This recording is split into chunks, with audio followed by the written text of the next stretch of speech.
시간이 되었습니다. 다 같이 묵상기도 드림으로써 수요일 저녁 예배 하나님 앞에 올리겠습니다.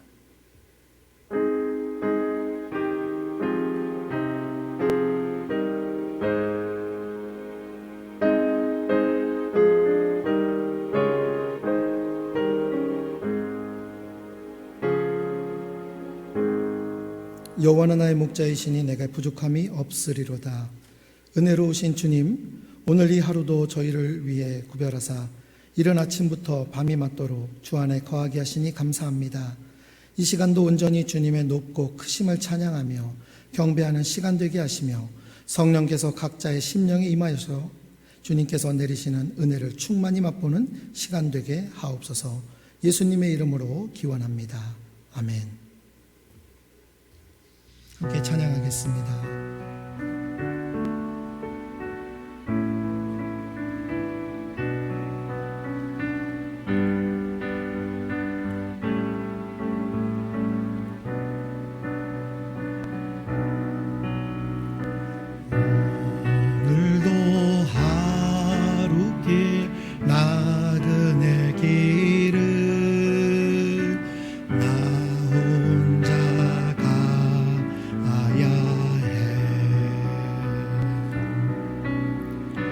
멀고도 험한 길 나그네 길을 나 혼자 가야 해. 나 혼자 가야 해.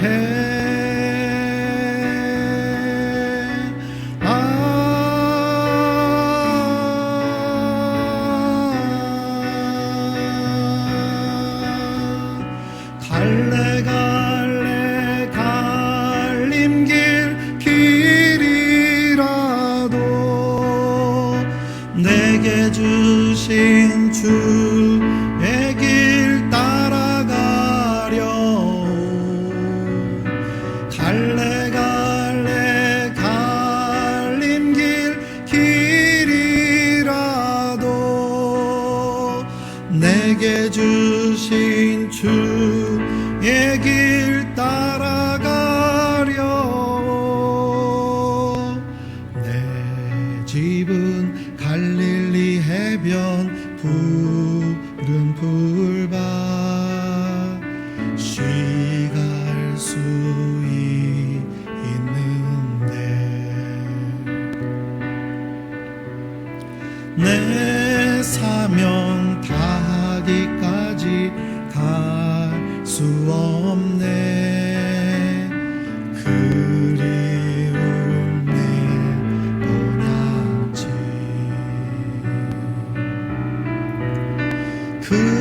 그리운 내 본향지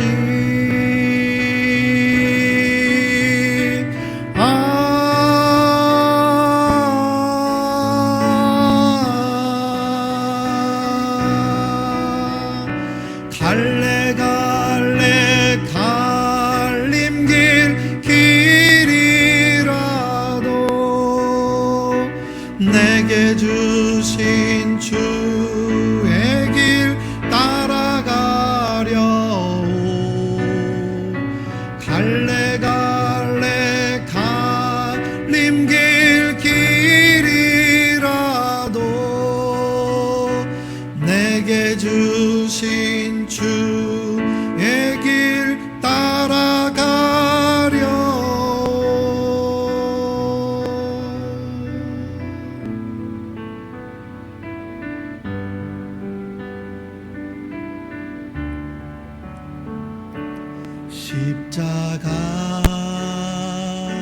십자가 그 위에 나 죽었네. 그 사랑 내 속에 강같이 흐르네. 그의 생명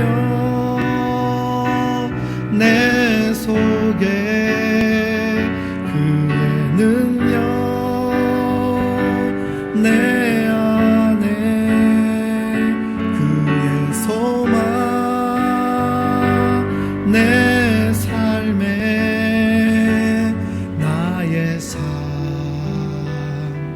주의 것 십자가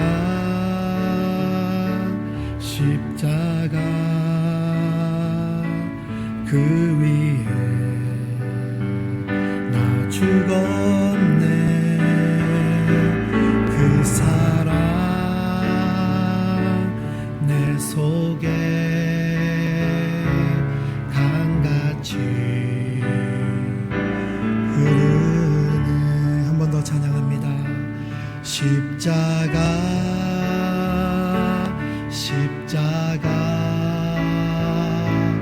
그 위에 나 죽었네 그 사랑 내 속에 강같이 흐르네 그의 생명 내 속에 그의 능력 내 안에 그의 소망 내 속에 나의 삶 주의 것 십자가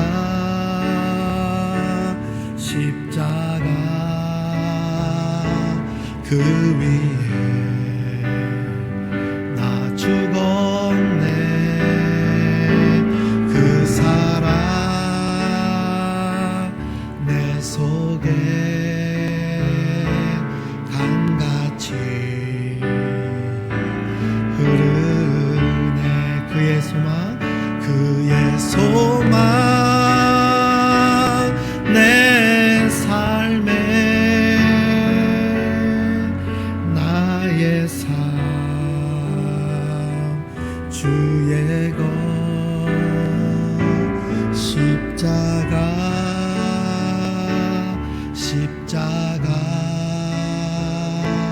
그 위에 나 죽었네 그 사랑 내 속에 강같이 흐르네. 아멘. 만왕의 왕 내 주께서 왜 고초당했나 이 시간 함께 찬양드리고 기도하겠습니다.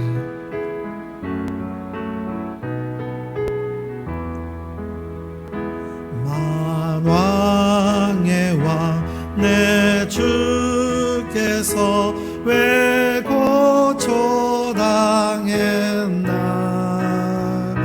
이 벌레 같은 날 위해 주 보혈 흘렸네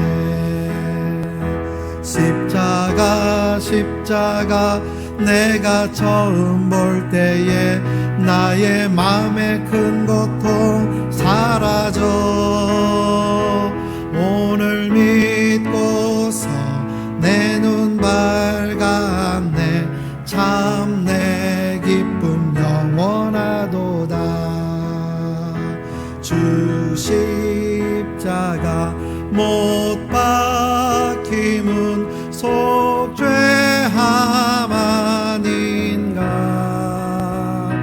그 긍휼함과 그 은혜 말할 수 없도다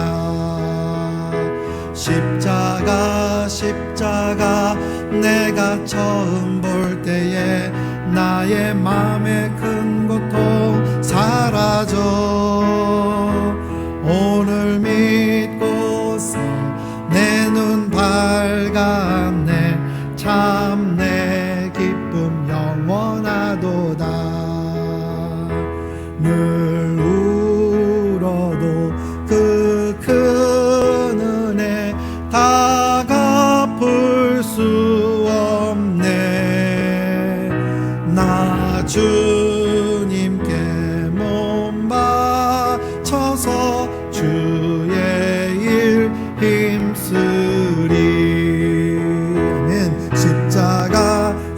십자가 내가 처음 볼 때에 나의 맘에 큰 걱정 사라져.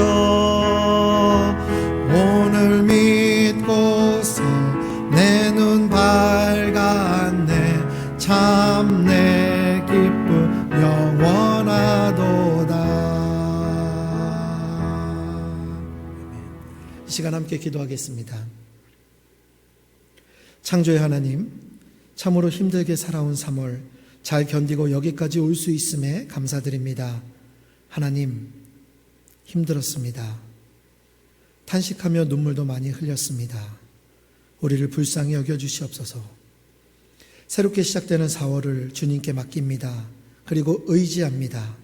평안한 곳 선한 길로 인도하여 주시옵소서. 또한 이 시간 하나님을 예배합니다. 우리의 이 예배를 받아 주시옵소서. 주인 삼은 모든 것 내려놓고 하나님만 찬양하며 기쁨과 감사의 예배가 되게 하여 주시옵소서. 코로나19로 아무것도 할 수 없음에 그저 허망하게 지켜만 보던 이들도 있습니다. 아픈 이, 실망한 이들, 낙심한 이들, 한숨 쉬는 이들을 붙들어 주셔야만 합니다. 위로하여 주시옵소서. 새 힘 주시옵소서. 이 어려움을 극복할 지혜를 주시옵소서. 객지에서, 외국에서, 군대에서, 또한 병상에서, 각 처소에서 영상과 소리로 예배에 동참하는 이들도 있습니다. 모두를 기억하여 주시고 보호하여 주시옵소서. 말씀을 전하고 들을 때 성령의 위로와 평안이 충만케 허락하여 주시고 삶의 열매를 거두게 하시기를 구하며 예수님의 이름으로 기도합니다. 아멘.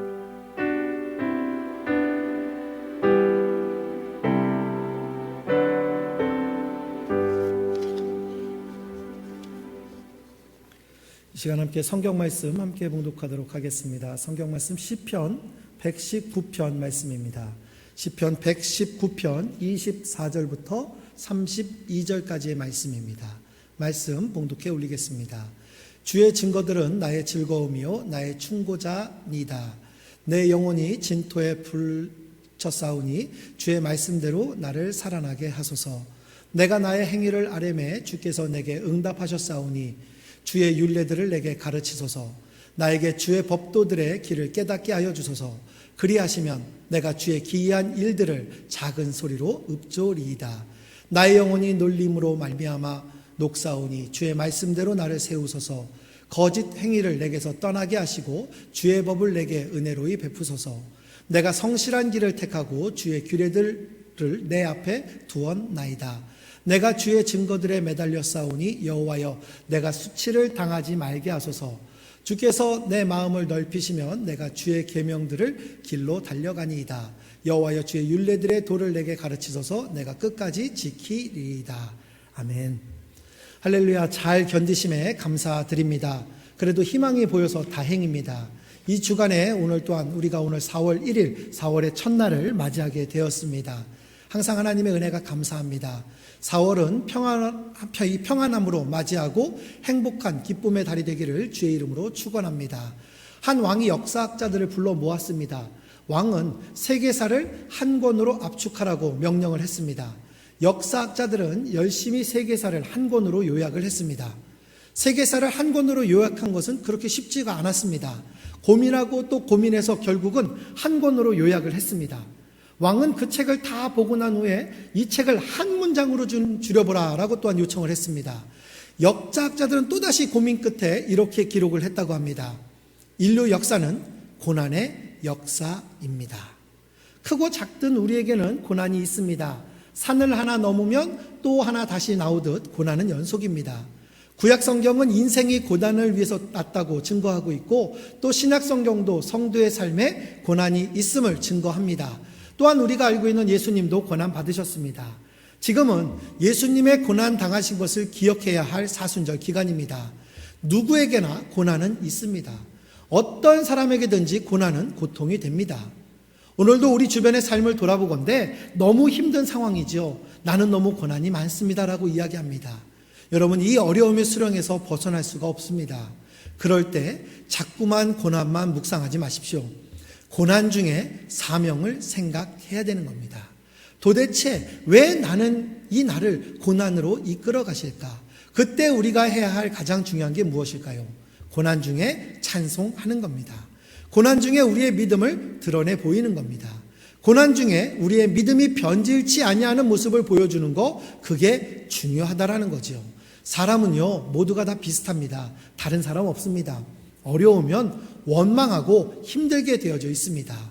제가 오래전에 어떤 목사님의 설교 중에서 동화책을 읽어주신 내용을 기록한 적이 있는데, 잠깐 그 동화책의 내용을 좀 소개를 좀 해드리겠습니다. 고추잠자리의 이야기인데, 어느 숲속에 고추잠자리 한 마리가 살고 있었습니다. 늘 하늘을 높이 날아다니고 부족함이 없었어요. 아주 행복한 시간을 보내고 있었습니다. 그러던 어느 날 이 고추잠자리에게 불행이 닥쳐왔습니다.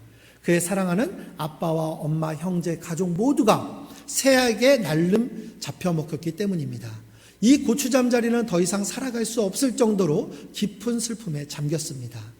그래서 고추잠자리는 죽기 전에 마지막으로 숲속의 요정을 찾아가서 이 자기가 당한 일을 쭉 설명을 했습니다. 내가 사랑하는 가족을 하루아침에 다 잃어버렸습니다. 이런 상황에서 제가 어떻게 더 살아갈 수 있겠습니까? 날개를 접고 그냥 확 죽어버리고 싶습니다. 그때 요정이 얘기합니다. 만일 내가 한 가지 일을 한다면 내가 내 마음의 상처를 깨끗이 씻어줄 수 있단다. 그럼 그 한 가지가 뭡니까? 요정이 이렇게 이야기합니다. 앞으로 한 달 시간을 줄 테니까 한 달 동안 이 숲속을 마구 다니면서 마음에 아픔이 없는 곤충을 아무나 하나 데리고 와라. 그러면 내가 너의 상처를 깨끗이 씻어주겠다라고 했습니다. 이 고추잠자리는 생각하기엔 그 일이 정말 굉장히 쉬워 보이는 일 같았습니다. 왜냐하면 자기가 보기에는 대부분의 곤충들은 근심이 없어 보였기 때문이죠. 늘 기타만 치는 배짱이, 시원한 여름 나무 밑에서 이 독창을 하고 있는 매미, 달밤에 시를 짓는 여치, 밤을 아름다운 멜로디와 함께 울부짖고 있는 귀뚜라미 등등 많은 곤충들이 고통이 없는 삶을 사는 것처럼 보였어요. 그런데 고추잠자리는 한 달이 지나도 마음에 아픔이 없는 곤충을 찾을 수가 없었습니다. 결국 그는 마음에 아픔이 없는 곤충을 한 마리도 찾지 못했어요. 그러나 이 고추잠자리는 더 이상 요정을 찾아갈 필요가 없었습니다. 왜냐하면 그 한 달 동안 수많은 곤충들을 만나면서 자신의 아픔이 다 치유됐기 때문에 그렇습니다. 여러분, 우리가 생각할 때 어떤 분들은 야, 저 정도면 걱정이 없겠다. 저 정도면 정말 괜찮은 인생이야 라고 생각하는 사람들이 분명히 있습니다. 그런데요, 가까이 다가가서 보면 그분과 이 마음의 문을 열고 대화를 나눠보니까 그만큼 그 아픔과 눈물 없는 사람이 없다라는 거죠. 참 사는 것이 힘들다라고 이야기하는 모습을 정말 많이 봅니다. 우리 눈에는 나만 고통을 당하는 것 같고 주위에 많은 사람들이 평화로워 보입니다. 괜찮아 보입니다. 그러나 우리가 기억해야 할 것은 크리스찬이든지 불신앙자든지 마음에 아픔이 없는 사람은 한 사람도 없다라는 겁니다. 지금 당장은 이 아픔이 없을지라도 한평생을 사는 동안에 마음의 고통 때문에 남몰래 눈물을 흘리는 많은 사람들이 이 땅에 존재하고 있다는 겁니다. 성경은 이것을 우리에게 인생이라고 말하고 있는 겁니다. 오늘 이 말씀을 기록한 시편 기자 역시 마음의 고통이 대단했던 것 같아요. 적어도 왕이라면, 수많은 찬양의 시를 쓴 시인이라면 극심한 마음의 이 고통 없어야 되잖아요. 그런데 오늘 본문 말씀을 보면요, 견딜 수 없는 고통으로 몸부림치고 있는 모습, 이 시인의 모습을 발견할 수가 있습니다. 오늘 시편 기자는 이 자신의 아픔을 이렇게 묘사하고 있어요. 25절 말씀, 28절 말씀을 같이 한번 볼게요. 영혼이 진토에 붙어 싸우니 주의 말씀대로 나를 살아나게 하소서. 또 나의 영혼이 눌림으로 말미암아 녹사오니 주의 말씀대로 나를 세우소서. 여러분, 무슨 말씀입니까? 시편 기자는요, 마음의 괴로움이 얼마나 심했든지 하나님, 제 마음의 고통이 얼마나 심한지 내 영혼이 지능에 달라붙는 것 같이 되어버렸습니다 라고 고백해요. 제 마음의 짐이 너무나도 무거워서 제 마음이 다 녹아내리는 것 같습니다 라고 이야기합니다. 제 마음의 고통을 견딜 수가 없습니다 라고 고백하고 있는 겁니다. 이렇게 시편 기자와 같이 우리의 마음이 아파서 무너질 때 여러분, 우리는 어떻게 해야 됩니까? 어김없이 찾아오는 이 고난과 고통, 좌절과 낙담, 여러분, 우리는 어떻게 다루어야 하나고요? 이제 우리가 다음 주부터 고난주간이 시작이 되는데 이 고난주간을 묵상하면서 하나님 앞에 우리의 모든 삶을 어떻게 고백해야 되느냐 이겁니다. 하나님은 이 시편 기자의 경험을 통해서 고난이 나에게 어떠한 의미를 가져다 주는지를 말씀해 주고 있습니다. 그러면 여러분 지금부터 나에게 닥친 이 고난이 나에게 어떠한 의미를 주는지 여러분 한번 살펴볼게요. 우리에게 어떠한 고난이 있을까? 고난을 통해서 하나님의 깊은 뜻을 여러분 우리는 배울 수 있는 겁니다. 하나님은 그걸 배우라 이거예요.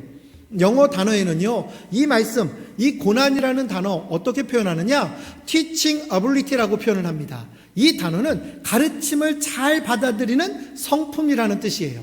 아픔이 우리에게 찾아올 때 하나님 앞에서 바로 우리가 이 자세가 필요한 거예요. 받아들일 수 있는 자세. 제가 볼 때 한국이 참 좋은 나라가 맞습니다. 정말 우리나라 좋은 나라예요. 그런데 한국 교육의 문제들 중 하나가 저에게 정말 마음에 안 드는 점이 있습니다. 허영과 허세로 가득한 아이들을 양산해내는 거. 왜 아이들이 허영과 허세가 많다고 생각하느냐? 그 이유는 하나입니다. 우리 사회의 최고만을 대접하는 이 풍토 때문에 그렇습니다. 학교에 가서 공부를 해도 대접받는 사람이 누굽니까? 반에서 1등, 2등, 3등, 적어도 5등 안에 들어야 사람 취급받습니다. 40명 중에 38등? 여러분 그 아이는요, 머리 나쁜 아이, 바보로 취급당하고 왕따 당합니다. 놀아주지도 않습니다. 매일 뒤에서 잠만 자는 아이들밖에 되지 않습니다. 그런데 그 아이들이 집에 오면 어떻게 되는지 아세요? 집에 와도 그 아이는 맨날 구박만 받는 거예요. 그 아이는. 사실 그 아이가 공부를 못하고 싶어서 못하는 게 아닙니다. 선천적으로 공부가 아닌 다른 쪽에 날란트를 갖고 태어난 걸 여러분 어떡하라는 거예요. 그래서 밤 12시까지 공부를 했는데도 40명 중에 38등 했는데 인정해 주질 않는 거예요. 여러분 우리 사회는 최고를 추구하며 최고만을 대우하고 있죠. 그러니까 최고가 되기 위해서 뭐합니까? 수단과 방법을 가리지 않는 거예요. 거짓말을 하든 사기를 치든 남을 죽이든 발걸 올라가서 비논리적인 이야기들을 이런 것들을 행하면서 무조건 윗자리를 차지해야만 되는 거죠. 그래서 최고가 되지 않으면 무시당하니까. 앞으로 이렇게 자란 아이들, 여러분 이 아이들이 자란 20년 뒤를 생각해 보신 적이 있습니까? 우리나라 사람들 허영과 허세가 느는 거예요. 그러니까 아이들도 주위의 친구들의 이 배움의 대상, 사랑의 대상이 아니라 경쟁의 대상, 싸워서 이겨야 하는 라이벌이 되고 있는 겁니다. 내가 일단 최고가 되어야 살아남기 때문에. 사실 요즘 애들하고요, 여러분이 잘할 때하고 비교해 보세요. 누가 공부를 더 많이 합니까? 요즘 애들이 더 많이 합니다. 학원 2개, 3개 기본이에요. 제가 국민학교 시절만 해도 학교 다녀오면 공부했을까요? 안 해요, 공부. 어떻게 공부합니까? 학교 갔다 오면 방에 들어갈 시간도 없어요. 5m 앞에서 그냥 밖에서 가방을 방으로 집어 던지고 그대로 뛰어나가 놉니다. 그리고 해가 져서 어머니께서 부르시면 밥 먹고 텔레비 보다가 코피 터져가면서 잠잤어요. 솔직히 우리 그렇게 컸습니다. 그러므로 자녀들 앞에서 우리는 이렇게 얘기할 수 있어야 돼요. 아버지는 너처럼 공부를 잘하지 못했어. 너처럼 공부 많이 안 했어. 아빠는 매일 놀았다. 여러분 그렇게 한번 얘기해 보세요. 애들이 기가 살아서 공부 진짜 잘할 겁니다. 그런데 아이들이 성적표에 어쩌다가 부모님의 기대치를 보다 높은 점수를 계속 얻는 거죠. 그러니까 성적이 어머니 아버지 기대치에 맞지 않으니까 머리를 쥐어박으면서 뭐라 그래요? 아빠는 말이야 옛날에 1등만 했어. 2등하면 막 죽고 싶어서 막 뻥을 칩니다. 너는 엄마를 닮은 것 같다 이러면서. 여러분 이러면서 부부싸움이 커지기 시작하잖아요. 요즘 아버지 치고 공부 못했던 아버지가 세상 어디 있어요? 말 들어보면요 우리 아버지들 공부 다 잘했답니다. 다 수재예요. 그리고 뼈대 없는 감은 하나도 없습니다. 평범한 사람이 아무도 없어요. 다 양반집이에요. 집안에 박사 몇 명씩 있고요. 뭐 난리도 아니죠. 그렇죠? 사회 구조 속에서 작은 차 타고 다니면서 무시당하는 세상이니까 막 큰 차 타는 사람들, 막 말도 안 되는 비용을 들이면서 외제차 속에서 카푸어하는 사람들, 이러한 용어들까지도 생기는 게 지금 우리나라의 실정입니다. 자기 수준에 맞게 살아야 되는데 그게 안 된다라는 거죠. 그저 남의 눈을 의식하는 거죠. 명함을 봐도 그래요. 세계에서 가장 복잡한 명함이 바로 한국 사람 명함 같습니다. 앞뒤가 그냥 빡빡합니다. 이 작은 종이에 뭘 그렇게 많이 써서 놓을까? 글씨도 잘 보이지도 않아요. 쉬운 말로 되게 지루하게 막 늘렸습니다. 어떤 목사님들은요 명함을 한 장 딱 보니까 40일 금식기도 5회 실시, 동네 방범위원, 뭐 어디 향후회 회장 이런 것도 넣는다고 하는데 이게 좀 이상해요. 저는 잘 이해가 안 돼요. 여러분 이것이 바로 허영과 허세라는 거죠. 우리 안에 최고가 되어야겠다라는 허영과 허세가 있기 때문에 그렇습니다. 이것이 아마 저와 여러분의 모습이 아닐까 생각을 해봅니다. 이 허영과 허세 때문에 배우려는 자세, 겸손의 자세가 사라졌다라는 겁니다. 이런 부모님의 의식들이 아이들에게서 다른 사람에게서 무엇인가를 배우고자 하는 열망을 빼앗아 버렸다라는 거예요. 여러분, 그러나 이 성경은요 최고보다 최선을 우선시하는 겁니다. 하나님께서 우리에게 물으시는 것은 너는 최선을 다했느냐, 이것이지 왜 최고가 되지 못했어가 아니라는 거예요. 최선을 추구하다가 최고가 되는 것이지 최고를 목표로 삼고 뛰어서는 안 된다라는 겁니다. 여러분 5달란트와 2달란트, 1달란트의 비율을 아시지 않습니까? 하나님 보시는 기준이 뭡니까? 5달란트를 받았는가, 2달란트를 받았는가, 1달란트를 받았는가 문제되지 않습니다. 하나님이 보신 것은요, 얼마나 많은 달란트 이걸 가지고 평가하는 것이 아니라 이 달란트를 가지고 게으르지 않고 열심으로 최선을 다했는가라는 거예요. 모두에게 5달란트를 요구하지 않았습니다. 그게 사실이에요. 예수님께서는 우리 보고 작은 참새 한 마리에게도 배우라라고 말씀하세요. 제가 좋아하는 서정주 시인은요, 국화 옆에서라는 시를 쓰면서 풀 한 포기를 보고도 시를 짓곤 했더라고요. 여러분, 우리는 고난을 통해서 배우려고 하지 않는다라는 겁니다. 우리는 내 마음에 고통이 오면 원망하기 바쁘죠. 하나님 앞에서, 하나님, 이 고통을 왜 나에게 주셨습니까? 왜 이런 일이 제게 일어났습니까? 이런 때는 저는 하나님 앞에 어떻게 해야 합니까? 라고 하면서 하나님 앞에 마음의 문을 열고 가르침을 받으려는 사람들이 드물다라는 겁니다. 여러분, 하나님이 왜 우리에게 아픔을 주십니까? 하나님이 왜 우리에게 고통을 주실까요? 저와 여러분을 미워하기 때문에 그렇습니까? 아니에요. 우리 마음에 고통이 심하면 심할수록, 마음의 아픔이 심하면 심할수록, 마음에 비수가 꽂히면 꽂힐수록 하나님은요, 그 아픔을 통해서 우리에게 무언가를 가르치시는 줄로 저는 믿습니다. 여러분, 어떤 분들은요, 고난이 축복이라는 말을 정말 잘해요. 저는 이 부분에 대해서 여러분 한번 묻고 싶습니다. 고난이 정말 축복이냐고요? 고난이 왜 축복이 되냐고요? 고난이 축복이라고 분명히 하나님의 뜻이 있을 거라고 이야기해요. 그러니까 하나님의 어떤 뜻이 있냐고요? 나는 지금 어려웠는데 지금은 잘 살잖아? 이런 얘기 말고요. 고난이 왜 축복이 되느냐고요? 그 고난이 축복이 되는 이유가 뭐냐고요? 그 이유를 알고 싶다고요. 정확히 말씀드릴게요. 고난은 고난이에요. 고난이 축복이라면 그 축복 받으려면 맨날 고난 속에 있어야 되는 거 아니에요? 그 축복 받으려면 그 고난을 도대체 얼만큼 경험해야 되는 거예요. 여러분, 큰 축복 받으려면은 큰 고난 당해야 되는 건데요. 말이 안 되잖아요. 여러분, 축복받기 위해 고난만 당하시겠습니까? 아니요, 저는 그렇게 살기 싫어요. 여러분, 우리 하나님을 너무 유치하게 만들지 마세요. 여러분, 성경을 제가 찾아봤습니다. 고난이 축복이다라고 명시한 구절이 없더라고요.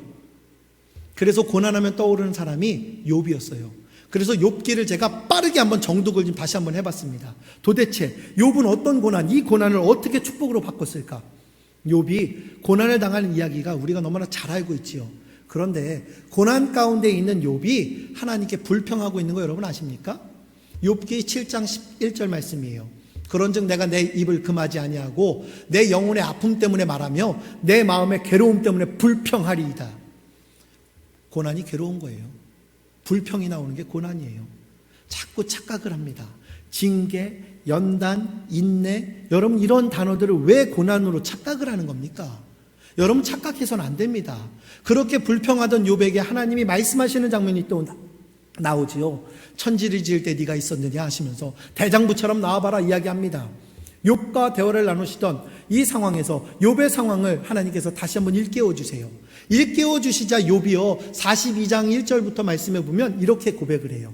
욥이 여호와께 대답하여 이르되 주께서는 못하실 일이 없사오며 무슨 계획이든지 못 이룰 것이 없는 줄 아오니 무지한 말로 이치를 가리는 자가 누구니까? 나는 깨닫지도 못한 일을 말하였고 스스로 알 수도 없고 헤아리기도 어려운 일을 말하였나이다. 내가 말하겠사오니 주는 들으시고 내가 주께 묻겠사오니 주여 내게 알게 하옵소서.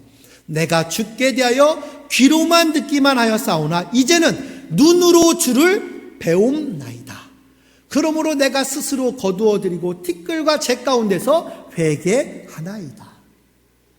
여러분, 고난이 축복이 되는 이유는 이거예요. 42장 5절 말씀 다시 한번 여러분 보세요. 42장 5절 말씀 뭐라고 나옵니까? 내가 주께 대하여 귀로만 듣기만 하였사오나 이제는 눈으로 주를 배움나이다.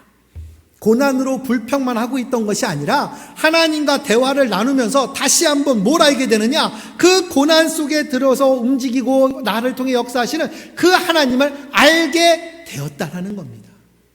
하나님과 대화했다라는 거, 여러분 이게 무슨 말입니까? 기도한 거예요. 기도. 고난이 있으니까 기도하는 거예요. 그러니까 고난 중에 기도하잖아요. 그러니까 어느 때는 불평도 기도가 되는 겁니다, 여러분. 지금까지 이 귀로만 듣기만 하고 하나님을 몰랐어요. 그냥 듣는 하나님만 알았어요. 설교로만 듣고 그냥 하나님이 이런가 보다라고 했어요. 하지만 고난 가운데 계속해서 기도하면서 하나님과 대화를 해보니까 귀로만 듣던 하나님이 눈으로 보게 되는 하나님이 되니까 축복이 되는 거예요. 하나님이 살아 계시다라는 것을 믿는 겁니다. 이 비밀을 아는 거죠. 얼마나 기쁜 일이에요. 이 비밀을 알고 있으니까 초대교회 성도들은요, 예수님을 믿을 때 불같은 시험을 여러 번 반복해서 당할 때 이상하게 생각하고 당황하게 되었습니다. 그때 사도 베드로는요, 성도들을 위로하면서 하나님의 뜻을 가르쳐 주셨고 그것은 영광의 고난임을 강조했습니다. 말씀 같이 볼게요. 사랑하는 자들아, 너희를 연단하려고 오는 불시험을 이상한 일 당하는 것 같이 이상히 여기지 말고 오히려 너희가 그리스도의 고난에 참여하는 것으로 즐거워하라. 이는 그의 영광을 나타내실 때에 너희로 즐거워하며 기쁘게 하려 함이라. 아멘. 베드로전서 4장 12절 13절이잖아요. 여러분 또 보세요. 사도 바울과 실라가 빌립보 감옥에서 고통을 당할 때 그들은 밤 깊도록 찬송을 하고 기도합니다. 제발 옥에서 끌어내달라고 기도한 거 아닙니다. 주님의 고난을 우리가 새로움의 이 새 몸에 체험케 됨에 대해서 감사의 찬송을 드리고 은혜를 의지하는 기도를 드렸던 거예요. 고난 가운데 고난으로 묵상하고 있는 것이 아니라 이 시기를 통해서 하나님의 섭리를 바라보며 맨날 말로만 듣고 설교로만 듣던 하나님을 아는 것이 아니라 정말 눈으로 보는 하나님이 증명되는 하나님으로 볼 수 있는 능력자. 그러니까 우리가 하나만 기억하세요. 하나님이 주신 겁니다. 하나님이 주신 것. 우리가 고난주간을 맞이하면서 온라인으로 9시 저녁에 우리가 기도를 드립니다. 가정끼리 모여서 함께 최선의 기도를 드리고 최선의 기도회를 가지며 우리가 모일 거예요. 정말 이 가정 부흥회가 일어날 것 같은데 여러분 이 고난주간에 여러분 어떻게 기도하실 거냐고요. 이 고난주간의 묵상을 어떻게 하시겠냐고요. 하나님이 주신 것이기에 배울 수 있길 바랍니다. 우리는 하나님을 향한 이 마음의 문을 열고 배우는 자세로 나가야만 되는 겁니다. 시편 119편 26절 27절 말씀을 다시 한번 읽어볼게요. 내가 나의 행위를 아뢰매 주께서 내게 응답하셨사오니 주의 율례들을 내게 가르치소서. 나에게 주의 법도들의 길을 깨닫게 하여 주소서. 그리하시면 내가 주의 기이한 일들을 작은 소리로 읊조리이다. 무슨 말입니까? 시편 기자는요, 자기에게 고통이 찾아오고 마음의 아픔이 있을 때 원망하지 않겠습니다라는 거예요. 주님, 무엇을 말씀하시려 합니까? 나를 가르치시옵소서라고 기도하면서 이 하나님의 세미한 이 음성 듣기를 원했다라는 거예요. 여러분, 믿음이라는 게 뭡니까? 내 마음에 고통이 찾아올 때 믿지 않는 사람들과 똑같이 원망하고 실망하고 낙담한다면 우리의 믿음이 무슨 소용이 있겠냐고요. 하나님이 우리 마음에 고통을 심어주실 때, 내 창자가 끊어질 때, 내 영혼이 진토에 눌릴 때 여러분 이렇게 기도하세요. 주여, 내 마음을 열겠습니다. 이 고통을 통해 제게 주실 말씀을 나로 깨닫게 하여 주시옵소서. 우리가 이 사순절 기간을 통하면서 이제 돌아오는 주일부터 고난주간을 맞이할 때에 저는 이렇게 기도했으면 좋겠어요. 주여, 내 마음을 열어주소서. 이 고통을 통하여 내게 주실 말씀을 나로 깨닫게 하여 주시옵소서. 우리 성도님들 마음에 극심한 고통이 찾아올 때 먼저 고난에 숨겨진 주님의 뜻, 이 뜻과 가르침을 배우는 복된 저와 여러분이 되기를 주의 이름으로 부탁드리겠습니다. 그래서 고난은요, 나를 정화시켜요. 해마다 장마철이 되면 태풍이 찾아와요. 미국에서는 이 토네이도라고 하는 회오리 바람이 부는데 그 위력이 얼마나 어마어마한지 모릅니다. 거기에 보면 태풍 속으로 소와 자동차, 집 막 이런 게 막 깃털처럼 막 공중으로 날아가 버리는 모습들을 많이 봤어요. 여러분, 우리는 생각하기를 하나님께서는 왜 그런 태풍을 생기게 하셔서 우리를 괴롭힐까라고 생각하는 사람도 있습니다. 그런데 자연을 연구하는 학자들은요, 태풍은 우리 생활에 꼭 필요한 거다라고 이야기해요. 이 태풍이 바닷물을 뒤집어서 물고기들에게 산소를 공급하고요, 바닷물에 생기를 불어 넣어준다라는 거예요. 그래서 이 태풍이 없으면 바다와 바다 생물이 오염이 돼서 자연 생태계가 파괴된다라는 겁니다. 그러니까 태풍이 이 세상을 청소해주는 역할을 하는 거죠. 그래서 어떤 과학자는 태풍은 하나님의 대청소 작업이다라고 말도 했습니다. 마음의 고통이 여러분들에게 일어난다는 것은요, 이러한 일을 하는 겁니다. 29절 말씀 보세요. 거짓 행위를 내게서 떠나게 하시고 주의 법을 내게 은혜로이 베푸소서. 도대체 내 마음의 고통과 거짓 행위, 이게 어떤 관계가 있느냐 이거예요. 하나님께서는 고통이라는 태풍을 통해서, 고난이라는 태풍을 통해서 우리 안에 있는 거짓 행위를 청소하신다라는 겁니다.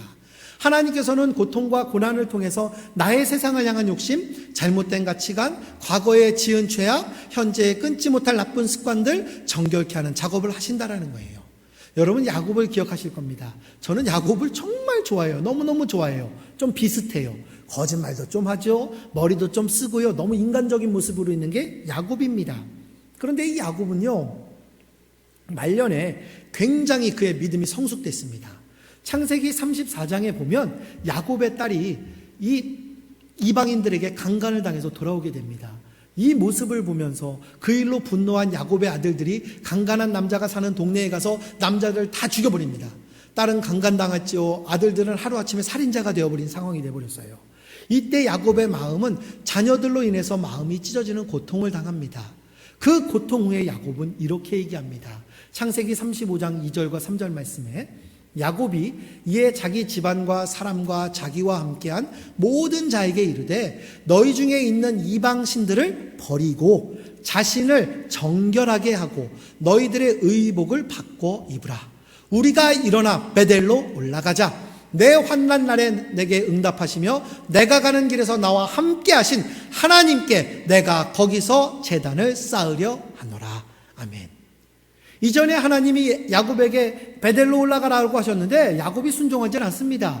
그런데 여러분 보세요. 그의 인생에서 가장 고통이 엄습해 올 때, 그의 마음이 가장 마음이 찢어져 있을 때 비로소 야곱은 어떻게 합니까? 하나님께 돌아갔다라고 성경은 기록해 주고 있습니다. 그런데 지금 야곱이 온 가족에게 자신을 정결케 하고 베델로 올라가자라고 이야기하고 있는 거예요. 이 마음이 찢어지고 힘든 상황 가운데서 여러분, 우리 예수님의 기도도 여러분 잘 아시지 않습니까?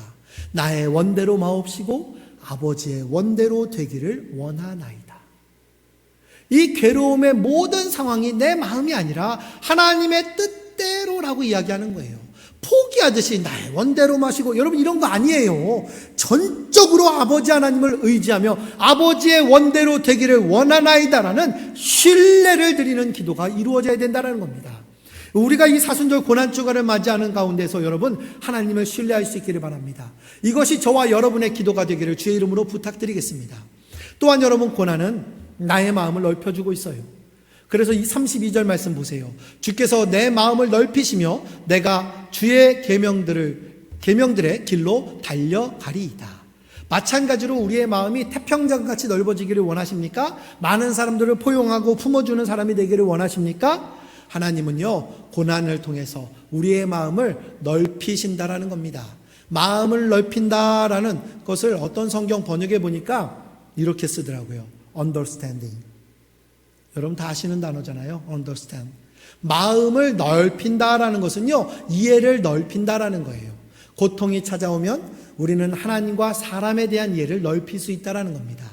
평온할 때는 몰랐는데 고통이, 고난이 찾아오니까 하나님에 대해서 깊이 묵상하게 되고 하나님께 매달리다 보니까 하나님에 대한 이해가 넓어졌다라는 거예요. 여러분, 지금 우리가 이 코로나 사태로 인해서 얼마나 하나님을 사모하고 있습니까?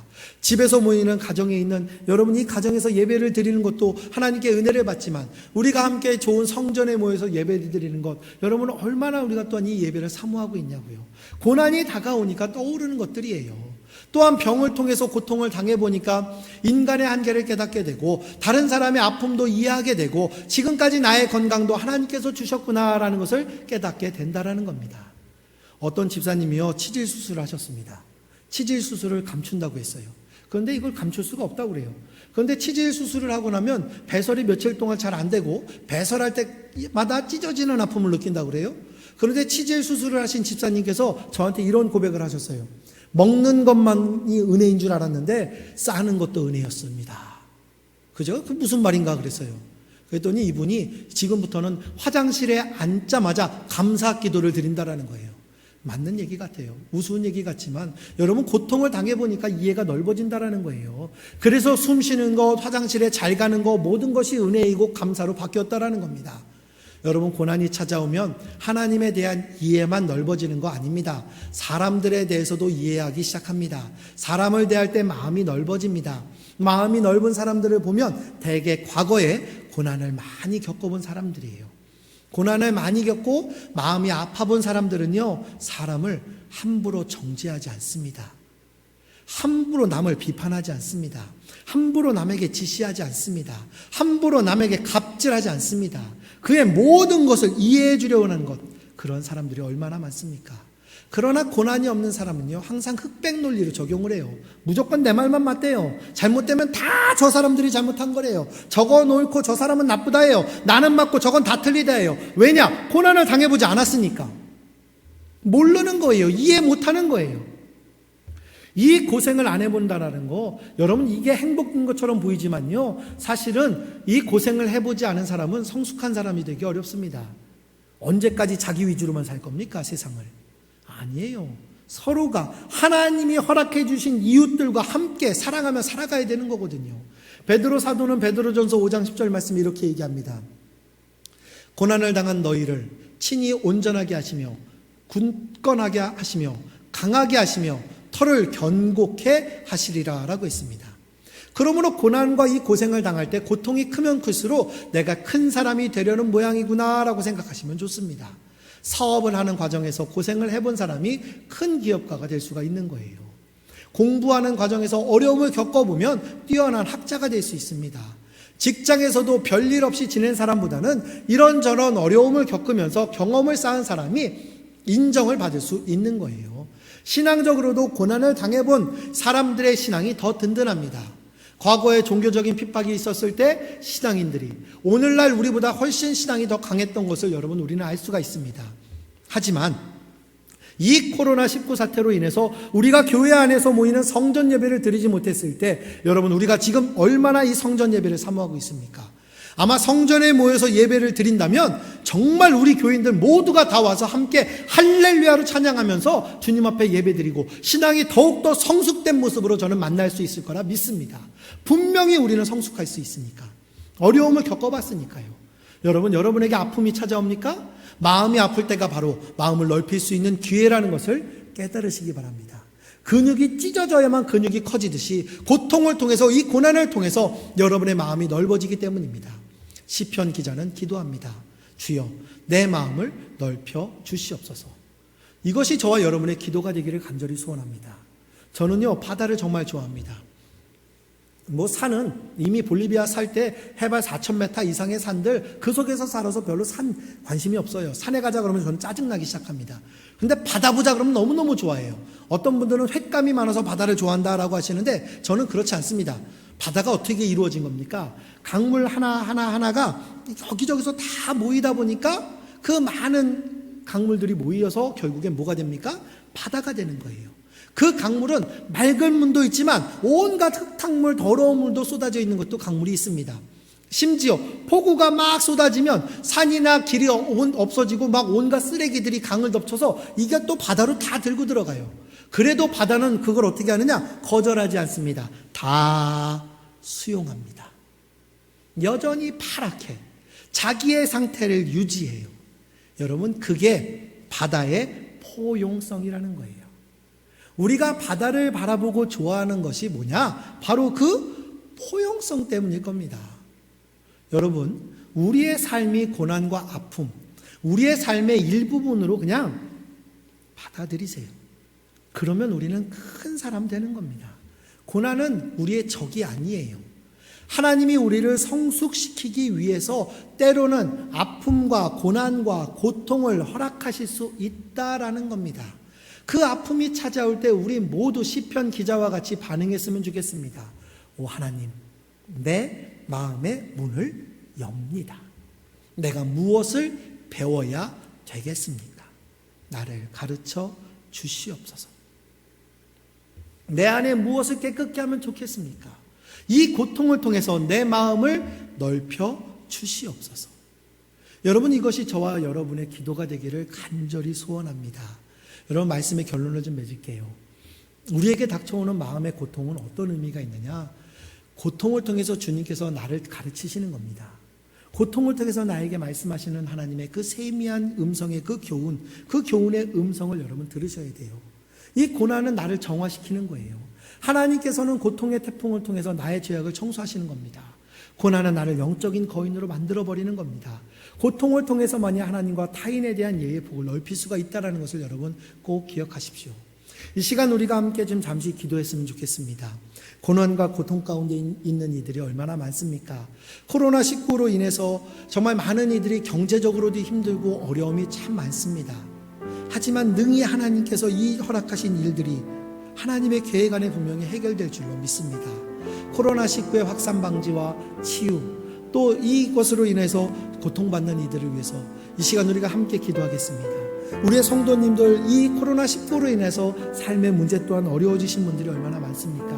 하나님, 이 모든 것들 이 시간 마음을 모아서 오늘도 살아계시는 하나님께 간구할 수 있는 시간 되기를 원합니다.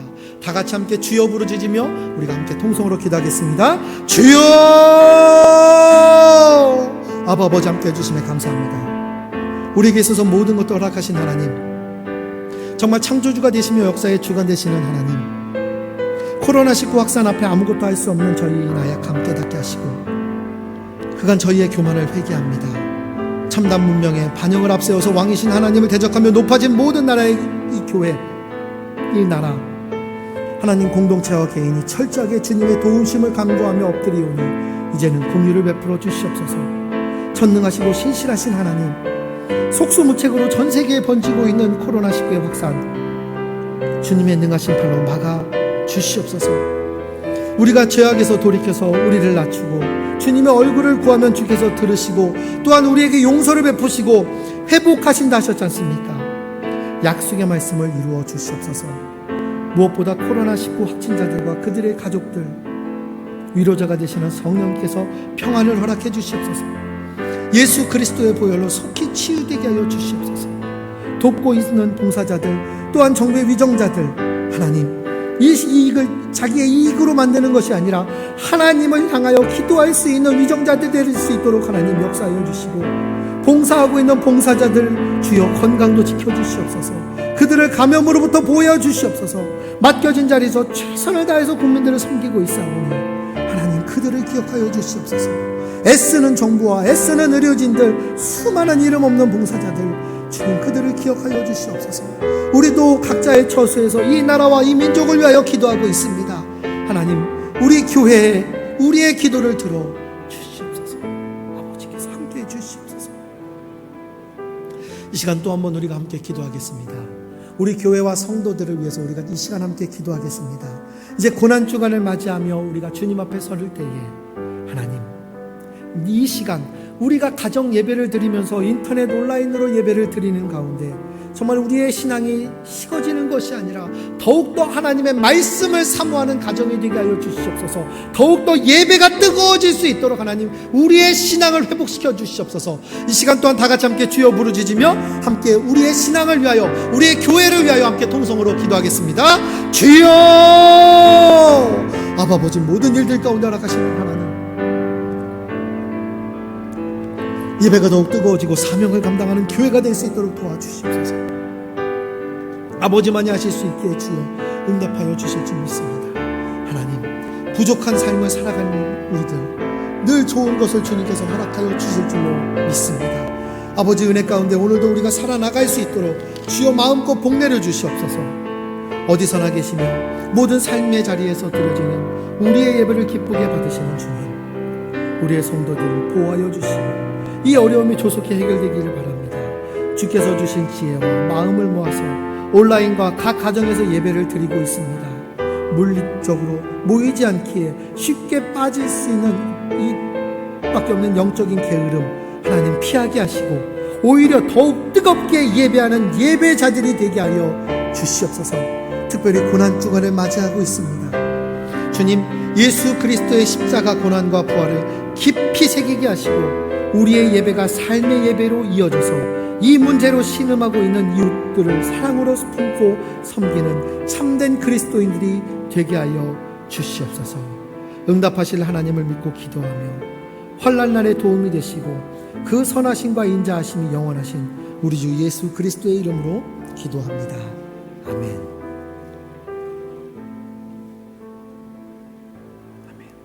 이 시간 교회 소식 알려드리겠습니다. 저희 개인 중보기도실 계속 운영 중에 있습니다. 시간을 내셔서 기도해 주시기를 부탁드립니다. 개인 중보기도실은 매일 수시로 소독을 하고 있습니다. 특별히 고난주간 특별 저녁 9시 온라인 기도회로 저희가 각 가정에서 예배를 드리게 됩니다. 4월 6일 월요일부터 10일까지 저녁 9시에 저희가 예배를 드립니다. 십자가 보혈의 능력이라는 주제로 강사는 우리 담임 목사님께서 강사가 되어 주십니다.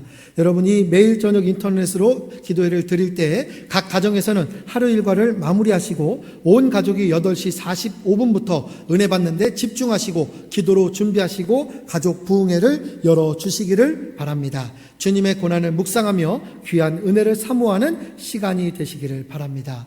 부활주일은 4월 12일 주일로 지킵니다. 예수님이 사망 권세를 깨뜨리시고 살아나신 부활주일입니다. 부활의 첫 열매를 준비하며 감사하시며 부활의 감격과 은혜와 축복이 영원히 함께 하시기를 원합니다. 조금 더 자세한 소식은 교회 홈페이지 교회 소식을 참고하시기를 바랍니다.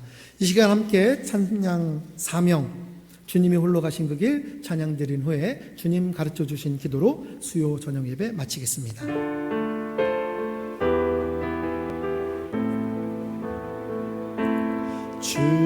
주님이 홀로 가신 그 길 나도 따라가오. 모든 물과 피를 흘리신 그 길을 나도 가오. 험한 산도 나는 괜찮소. 바다 끝이라도 나는 괜찮소. 죽어가는 저들을 위해 나를 버리길 바라오. 아버지 나를 보내주오. 나는 달려가겠소.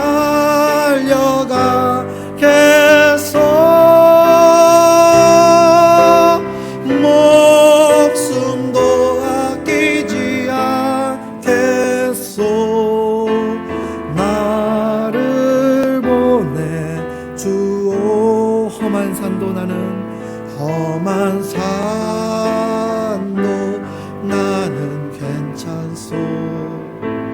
바다 끝이라도 나는 괜찮소. 죽어가는 저들을 위해 나를 버리길 바라오. 세상이 나를 미워해도 나를 사랑하겠소.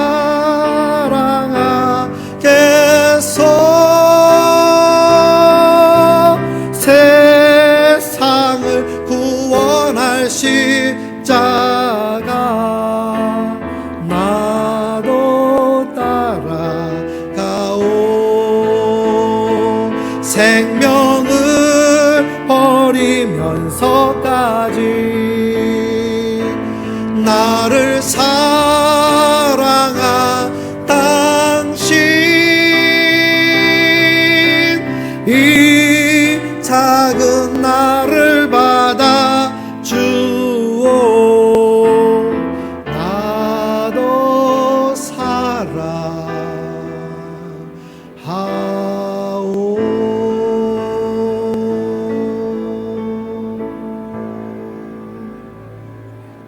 주기도문으로 예배 마치겠습니다. 하늘에 계신 우리 아버지, 아버지의 이름을 거룩하게 하시며 아버지의 나라가 오게 하시며 아버지의 뜻이 하늘에서와 같이 땅에서도 이루어지게 하소서. 오늘 우리에게 일용할 양식을 주시고 우리가 우리에게 잘못한 사람을 용서하여 준 것 같이 우리 죄를 용서하여 주시고 우리를 시험에 빠지지 않게 하시고 악에서 구하소서. 나라와 권능과 영광이 영원히 아버지의 것입니다. 아멘.